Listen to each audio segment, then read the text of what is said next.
هبتدي الحلقه بموضوع نشر النهارده ان هو استقاله حازم امام من مجلس اداره نادي الزمالك. طبعا انا عملت هذا الحوار مع صديق عزيز وكمال محمود، طبعا من الناس اللي بحبها جدا وبحترمها في اليوم السابع، وطبعا كل حاجه مكتوبه صح، وانا بحب كمال بشكل شخصي، وهو انسان يعني جميل وانسان محترم وبيقدر يوصل بشكل كويس، بيكتب بشكل محترم وشكل مهذب يعني. لكن الكلام في ناس يمكن فهمت الحوار بعض، ان انا قدمت استقالتي فعليا. انا الكلام كان اللي هيقرا الحوار هيفهم ان انا يعني ساعتها الكلام كان بعد ماتش ليوباردز وكان بعد ماتش اورلاندو، وكنت بتكلم على كميه الضغط والنقد والشتيمه واللي بيتعمل في مجلس اداره نادي الزمالك واليافطات والناس بتروح للنادي تعمل تهاجم المجلس بشكل كبير جدا. كنت بتكلم معاه على الحلول وعلى ان مفيش حلول لهذا الموقف، والناس كلها بتهاجم والناس كلها يعني بترمي الفشل على المجلس ومش باصين حواليهم. كنت بتكلم على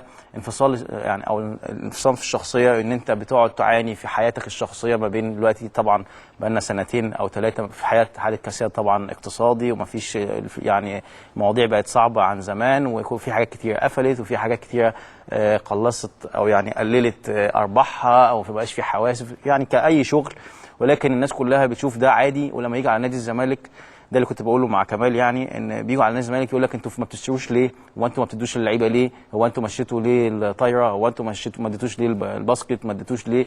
وكأن نادي الزمالك ده منفصل عن المجتمع المصري، وكأن نادي الزمالك ده بيلعب في المانيا مثلا في الدوري الالماني وبياخد فلوس عادي جدا، لكن هو اللي مش عايز يصرف.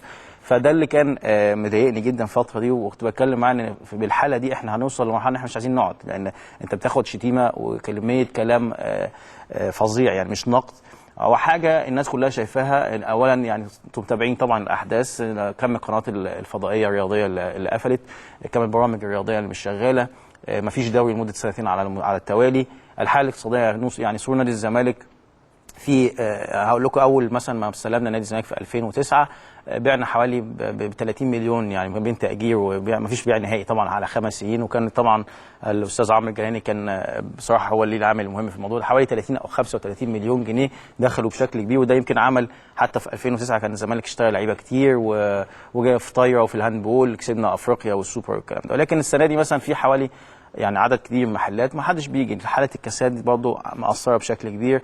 نادي الزمالك مقدم على الرعايه للمره الثالثه ما بيجيش حد خالص.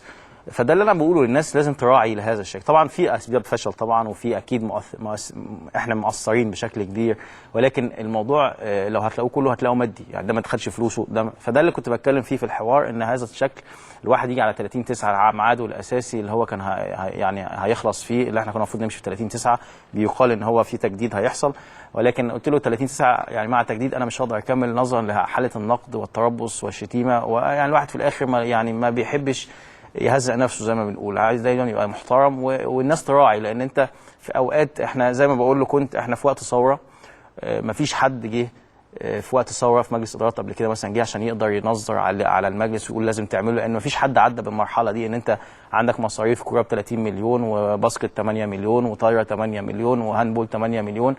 ممكن مثلا الدوري لما وقف في ايام الحرب 73 او 67 ما كانش الارقام، ما كانش فيه فلوس اساسا بتدفع للعيبه، كانت لعيبه هواه، فبالتالي ما فيش حاجه اتاثرت. فالفتره دي انا شايف ان اي عضو مجلس اداره واي مجلس اداره في اي نادي مش بس الزمالك، نادي خصوصا رياضي يعني، كان الله في عونهم، خصوصا لو نادي بيصرف على كوره بالذات هي الداعم الرئيسي ليه بشكل كبير، لان الكوره زي ما انتم شايفين انتهت فتره كبيره دي، واحنا بنحاول نقاوح ونحاول ندي شويه من هنا وشويه من هنا، ولكن طبعا يعني انا بشوف اللي بيعمله الزمالك والاهلي ده انجاز بجميع المقاييس، انه يوصل للمرحله دي ويكسب الفرق دي. انت بتلعب فرق بتلعب كل اسبوع، بتلعب فرق بتستعد عندك كل اسبوع. انت الزمالك والاهلي مش لاقي ماتش يلعبه، لان مفيش فرقه ابتدت بيلعب مش عارف مع فرق عمرنا ما سمعنا عنها مع احترامنا يعني كامل ليهم، ولكن يعني شتان الفارق انك تلعب دوري وتلعب ماتشات وديه جامده وتيجي تلعب مع افريقيا تلاقي نفسك المستوى متقارب، ولكن انت بتلعب ماتشات صعبه جدا بدون اي اجواء انك تلعب كوره.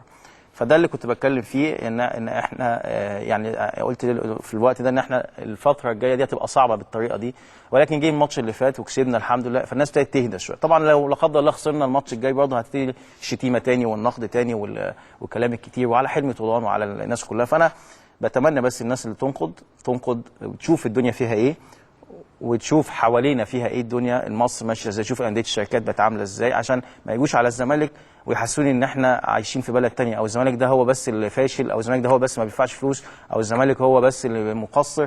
يا جماعه الدنيا صعبه، كره القدم المصريه في حاله احتضار، وبنحاول ان احنا نعيشها بالزمالك والاهلي في افريقيا. زي ما انتم شايفين ان عشان تلعب دلوقتي ماتش بتعاني، هتلعب ماتش فين؟ فانتوا جايين تتكلموا على انتوا ما بتدوش فلوس للعيبه ليه؟ يعني اتمنى ان كل واحد يقول الكلمتين دول يشوف شغله، هل شغله زي ما كان قبل 2009 او قبل 2011؟ هل الفلوس اللي بياخدها زي كانت 2011 ولا هو متاثر وبيعاني ولكن هو مستحمل؟ ويجي على النادي الزمالك بس وما بيستحملش وبس بيشتم او بينقد بشكل قوي، وان هو مجلس فاشل ومجلس عار. وطبعا ممدوح عباس بياخد طبعا من الجانب الاكبر من الشتيمه، لان يعني هو رئيس النادي. وانا قلت لممدوح عباس قبل كده، يعني لو واحد دفع نص اللي انت دفعته ده، يعني كان اتعمل له تمثال، ولكن بيدفع كميه فلوس وبيتشتم بيهم كل يوم هذا الرجل.